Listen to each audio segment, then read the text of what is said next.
Ankara, ترکی سے خبر رساں ادارے روئٹرز کی رپورٹ کے مطابق، فائر فائٹرز نے اتوار کو ترکی کے ایک سمندری ہیٹ ویو کے درمیان جنگل کی آگ پر قابو پا لیا۔ 2 صوبوں کی بستیوں سے 3600 زیادہ لوگوں کو نکالا۔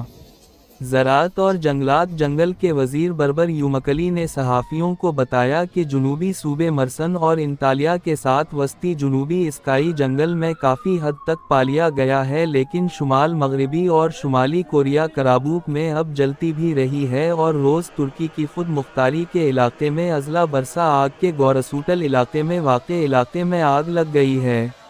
استنبول کو مغربی شہر ازمیر سے ملانے والی شاہراہ کا کچھ حصہ آگ کی وجہ سے ہفتہ کی رات کو مختصر طور پر بند کر دیا گیا۔ برسا میں فائشہ کے فائٹروں کے قریبی علاقے میں بڑے شہروں نے درختوں کو لپیٹ میں لے لیا، جبکہ ان کے اوپر دھوئیں آسمان کو ڈھانپ لیا۔ فوج سے پتہ چلتا ہے کہ برسا کیسٹل میں تقریباً 1765 افراد کو نکالا۔ یہ ہے ریڈیو جیوے پاکستان ڈیجیٹل۔